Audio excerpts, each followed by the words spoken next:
ஏதோ விசேஷ பூஜை பண்றீங்க போல இருக்கு. வா கானிஷ்கா வா, நான் உன்னதான் எதிர்பார்த்துக்கிட்டு இருந்தேன். நாகமணியை நம்ம கைவசப்படுத்திக்கிறதுக்காக நான் செய்யற விசேஷ பூஜை இது. போக போக நீயே எல்லாத்தையும் புரிஞ்சுப்ப. என்ன ஆனாலும் சரி, என்னோட லட்சியத்தை நான் ஈடேத்துக்கணும்னா எப்பேற்பட்ட கஷ்டங்கள் வந்தாலும் அதையெல்லாம் எதிர்க்கிறதுக்கு நான் தயாரா இருக்கேன் குருவே. என்னோட சக்திகள் எல்லாம் நான் திரும்ப பெறணும்னா அதுக்கு நான் என்ன பண்ணணும்? இப்ப இந்த பிரச்சனைக்கு இருக்கிறது ஒரே ஒரு வழிதான், நாகாமிர்தம். என்னோட லட்சியத்தை அடையறதுக்கு நான் கிளம்பிட்டேன் குருவே. உங்க ஆசீர்வாதம் என்னைக்குமே எனக்கு இருக்கணும். ஏன்னா அதான் எனக்கு பாதுகாப்பு கவசம்.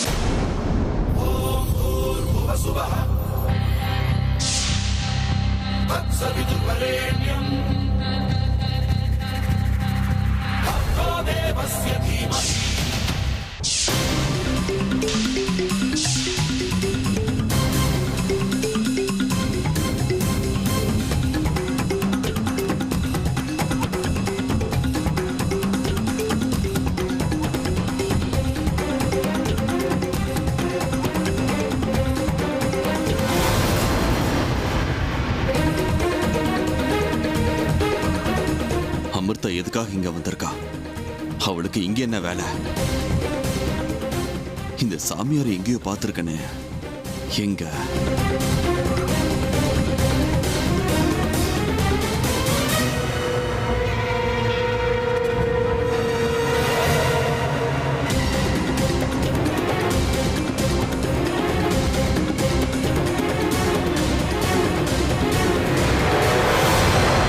இந்த சாமியார் கிட்ட இவளுக்கு என்ன வேலை?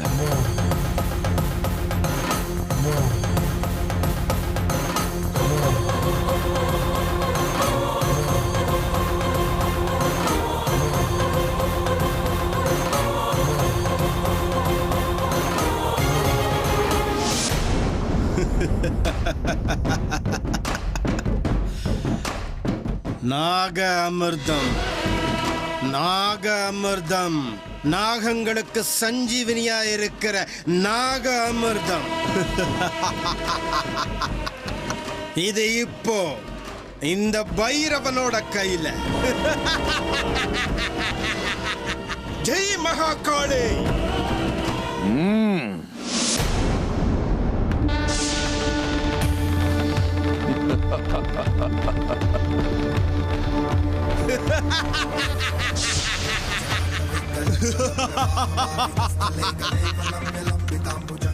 ஜெய் மகாகாளி. நீங்க என்ன பண்றீங்க பாபா? கானிஷ்கா, இப்ப அந்த நாக அமிர்தம் ஏன் கட்டுப்பாட்டுல இருக்கு. அந்த நாகராணி இழந்த தன்னோட சக்திகளை மீண்டும் பெறணும்னா இந்த நாக அமிர்தம் தேவைப்படும்.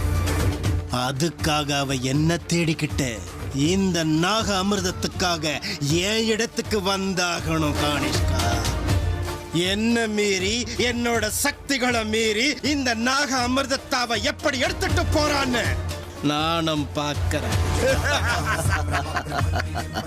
அற்புதம் பாபா, அற்புதம்.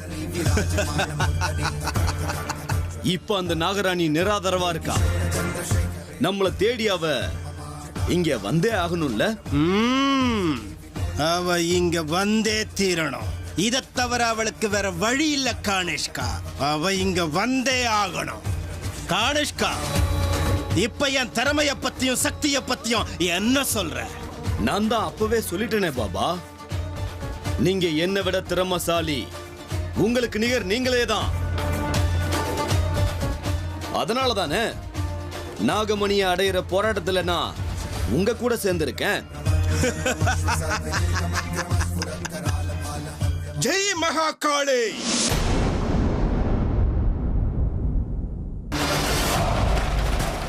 பாபா, உன்னை அவ்வளவு லேசுல குறைச்சி எடை போடக்கூடாதுன்னு எனக்கு நல்லாவே தெரியும். நீ பயங்கரமான சூழ்ச்சிக்காரன். நினைச்சதை சாதிக்காம விடவே மாட்ட. ஆனா நானும் உனக்கு குறைஞ்சவன் கிடையாது. பார்த்துக்கிட்டே இரு பைரவா. நீ இப்ப விடுற ஒவ்வொரு பானமும் உங்ககிட்டயே திரும்பி வர்ற மாதிரி நான் பண்றேன் பாரு. ஜெய் தக்ஷகா.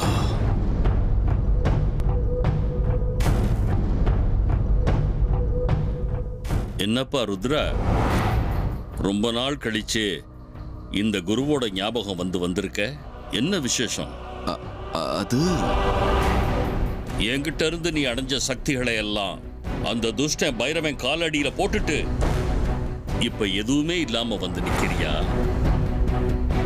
சொல்லு, திரும்பவும் எதுக்காக வந்த? உனக்கு இப்ப என்ன வேணும்? எதுக்காக என்ன தேடி இவ்வளவு தூரம் வந்திருக்க?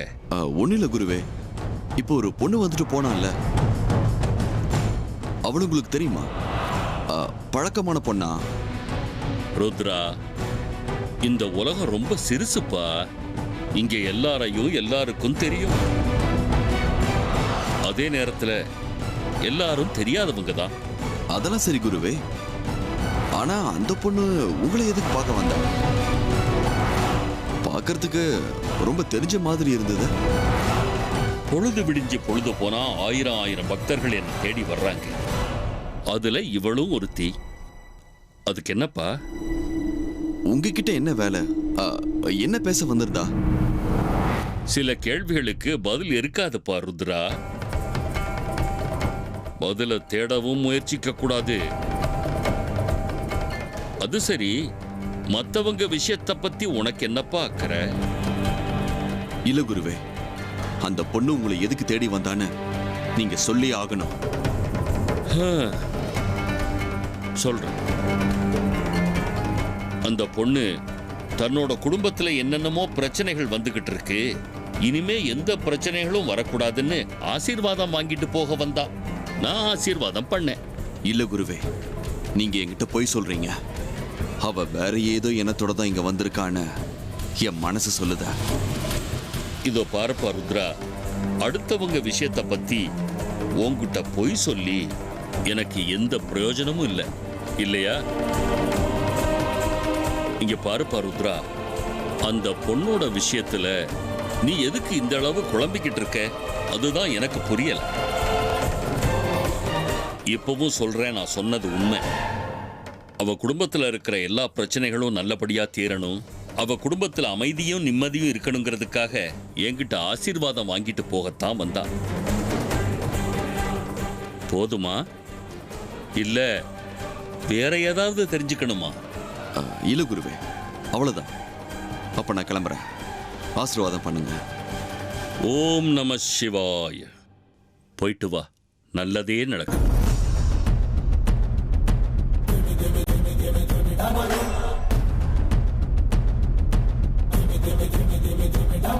பரமேஸ்வரா, என்னப்பா உன் விளையாட்டு? இந்த சன்னியாசி வாயால கூட பொய் சொல்ல வச்சிட்டியே, இது நியாயம்தானா? ஆண்டவா, இந்த விளையாட்டுல என்ன எதுக்காகப்பா இழுத்து விட்ட? ஒரு பக்கம் அமிர்தா பழிவாங்க துடிச்சுக்கிட்டு இருக்கா, தன்னோட ரத்த தாகத்தை தீர்த்துக்கிறதுக்கு காத்துக்கிட்டு இருக்கா. அவளோட ரத்த தாக விளையாட்டுக்கு என்ன எதுக்கு அவளோட உதவியாளனாக மாத்திவிட்ட?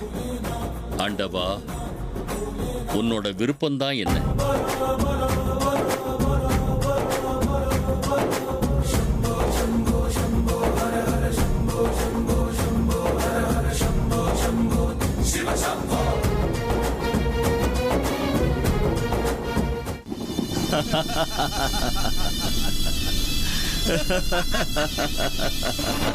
சபாஷ், மொத்தத்துல நீங்க நினைச்சதை சாதிச்சிட்டீங்க. இது என்னோட சாதனையோட ஆரம்பம் தான் கானிஷ்கா. இன்னும் நான் சாதிச்சு நீ பார்க்க வேண்டியது எவ்வளவோ இருக்கு. முதல்ல இந்த நாக அமிர்தத்தை வச்சு அந்த நாகராணியை என் கைதியாக்கணும். அதுக்கப்புறம் தான் என்னோட மற்ற வேலைகள். ஆமாம் பாபா, நம்மளுடைய நாகமணி தேடுதல் வேட்டை பாதையில அவதான் பெரிய தடையா நிக்கிறா. முதல்ல அந்த தடையை நம்ம பாதையிலேருந்து தூக்கி எறியணும். கானிஷ்கா, நாக அமிர்தம் என்னோட கட்டுப்பாட்டுல வந்ததுல இருந்து என்னோட தன்னம்பிக்கை ரொம்ப அதிகமாயிடுச்சு.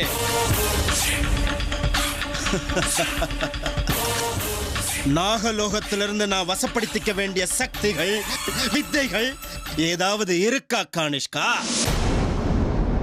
இருக்கு பாபா.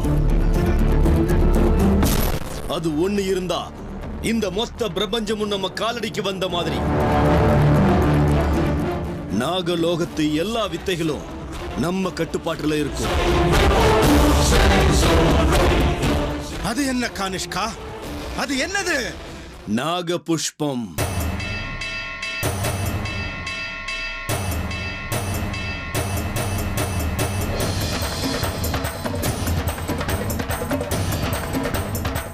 நாக புஷ்பம். அது எங்க நாக உலகத்திலேயே அதிசக்தி வாய்ந்த ஒரு பொருள்.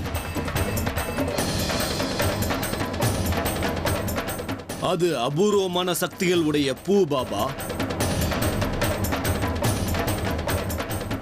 ஆனா அதை அடையிறது அவ்வளவு சுலபம் கிடையாது.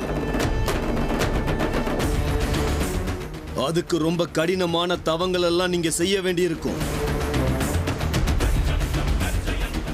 அதை வசப்படுத்திக்கிறது தான் எங்க நாக உலகத்துல இருக்கிறவங்களுடைய கனவு. அது மட்டும் நம்ம கையில இருந்தா நம்ம எதுக்கும் பயப்பட வேண்டாம் பாபா. கானிஷ்கா, எனக்கு எனக்கு அந்த நாகபுஷ்பம் வேணும். எனக்கு நாகபுஷ்பம் வேணும். அது அவ்வளவு சுலபம் இல்ல பாபா. இருக்கலாம். அது அடைய எத்தனை கஷ்டம் வந்தாலும் சந்திக்க நான் தயார். ஆனா நான் அதை அடையாம விட மாட்டேன். அது அடையறதுக்கு ஏதாவது தந்திரம் இருந்தா எனக்கு சொல்லு கானிஷ்கா. எப்பேற்பட்ட தடங்கள் வந்தாலும் நான் அதை அடைஞ்சே தீரணும்.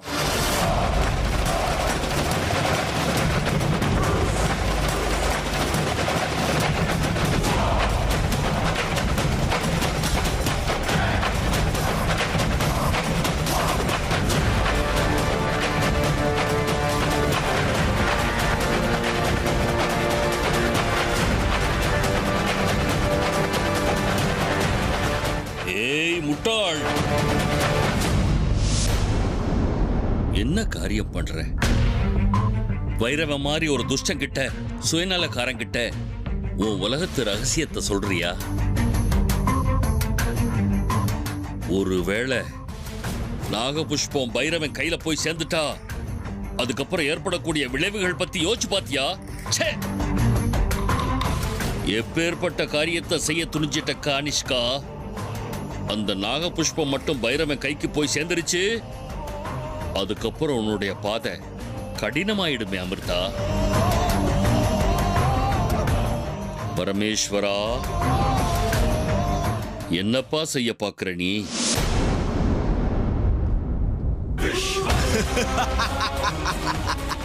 சபாஷ் கானிஷ்கா, சபாஷ்.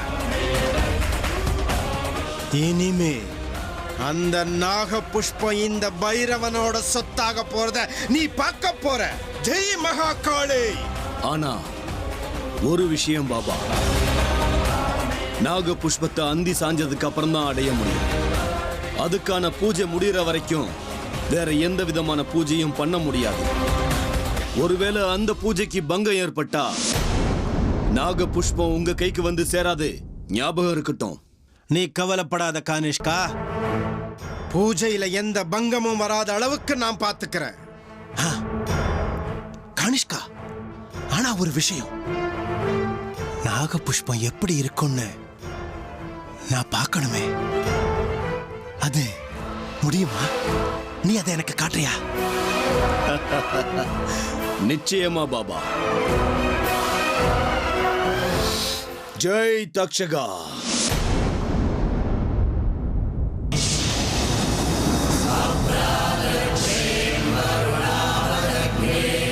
பாபா, அங்க பாருங்க.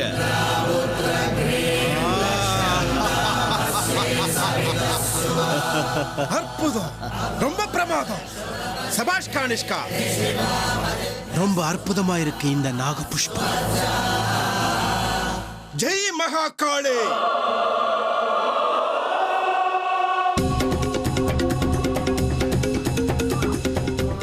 சுயநலக்காரா, நாக புஷ்பம் என்னைக்கு இருந்தாலும் எங்க உலகத்து சொத்துடா. அவ்வளவு சுலபமா நீ அதை அடைய நான் விட்டுருவனா? நீ உன் உயிரையே விட்டாலும் நாக புஷ்பமும் கைக்கு கிடைக்காது. எவ்வளவு சந்தோஷப்படணுமோ எல்லாத்தையும் இப்பவே பட்டுக்கோ. ஏன்னா இனிமே உனக்கு ஏமாற்றம் மட்டும்தான் மிஞ்சும். அற்புதம் கானிஷ்கா.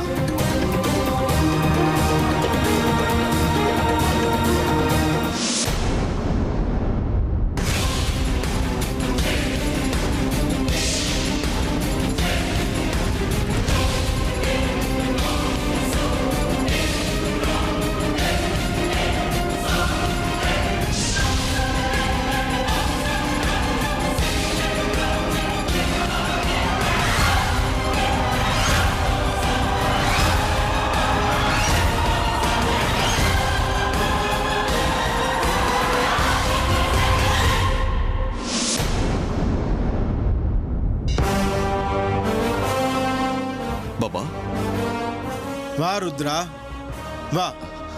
என்ன நடக்குது? அது என்ன பறவை? பாபா, அங்க பறந்து போன பறவை பத்தி கேட்டேன்.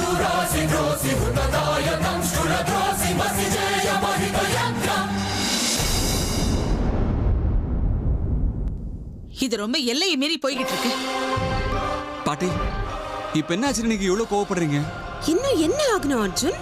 வீட்டு மருமக காலையில இருந்து ஆளை காணோம்னா என்ன விளையாட்டா? சித்ரா, எல்லாருக்கும் புரியுற மாதிரி பேசுறதா இருந்தா பேசு, முடியலன்னா வாயை மூடிட்டுற. அது இல்ல அர்ஜுன், அமிர்தா யார்கிட்டயும் எதுவும் சொல்லாம வெளியில போயிட்டா. நாங்க எல்லாரும் பயப்பட மாட்டோமான்னு சொல்லு. கல்யாணம் ஆகி இன்னும் முழுசா ஒரு வாரம் கூட ஆகல, அதுக்குள்ள இந்த வீட்டு மருமக யார்கிட்டயும் சொல்லாம ஊர் சுத்த போயிருக்கா என்ன அர்த்தம்? இங்க பாருங்க அத்தை, ப்ளீஸ்.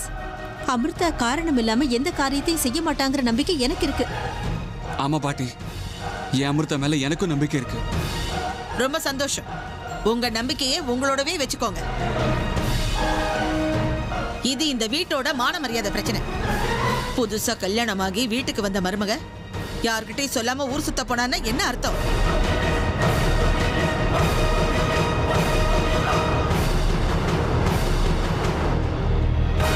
இருட்டுறதுக்குள்ள வீடு வந்து சேரணுங்கிற பொறுப்பு கூடவா இல்ல அவளுக்கு? எனக்கு இதெல்லாம் சரியா படல அர்ஜுன். உனக்கு உன் பொண்டாட்டி மேல அன்பு நம்பிக்கை இருக்கலாம், அது வேற. ஆனா அவ தப்பு பண்ணும்போது புத்தி சொல்லி அவளை கட்டுப்படுத்தி வைக்க வேண்டியது உன்னோட கடமை, புரிஞ்சுக்க. பாட்டி, புத்தி சொல்றதுக்கு அவன சின்ன குழந்தையா? ஆமாங்க அத்தை, தயவு செஞ்சு எல்லாரும் கொஞ்ச நேரம் பேசாம இருங்க. அமிர்தா வந்ததும் அவகிட்டயே விசாரிக்கலாம்.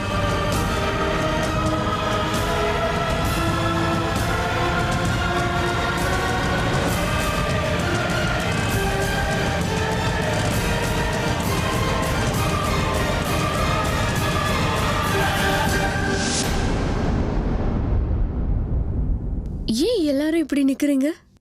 என்னாச்சு? வாமா வா. மகாராணி, சொல்லாம கொள்ளாம ஊர் சுத்த கிளம்பி போயிட்டல்ல, எந்த ராஜ்யத்தை ஆள போயிருந்த இந்நேரம்?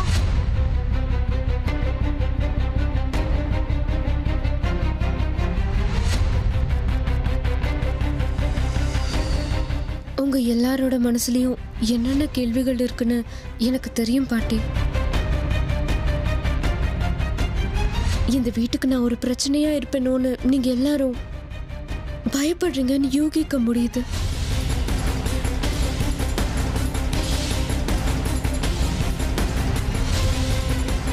அதனால்தான் இன்னைக்கு இந்த சந்தேகங்களுக்கெல்லாம் பரிகாரம் கிடைக்கணும்னு மாங்காட்டுல காமாட்சி அம்மன் கோவில், திருவேற்காடு கருமாரி அம்மன் கோவில்,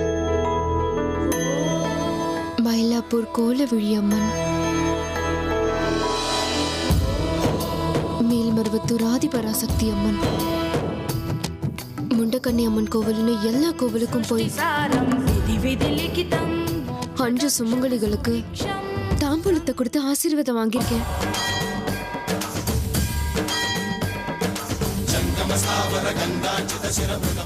நீங்க என்ன அபசகணும்னு சொன்னீங்கல்ல பாட்டி,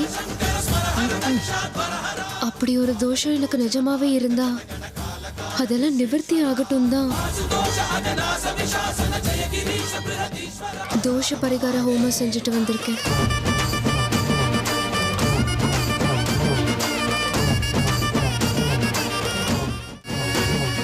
இந்த வீட்டுக்கு எத்தனையோ கஷ்டங்கள் ஒண்ணு பின்னாடி ஒண்ணுன்னு வந்துகிட்டே இருக்கு. மாமா சின்ன மாமா எப்பவும் ஏதோ ஒரு பயத்துல இருக்காங்க. ஒருவேளை தெரிஞ்சோ தெரியாமலையோ இந்த குடும்பத்துல இருக்கிறவங்க போன ஜென்மத்துல ஏதோ பெரிய பாவம் செஞ்சிருக்காங்கன்னு நினைக்கிறேன்.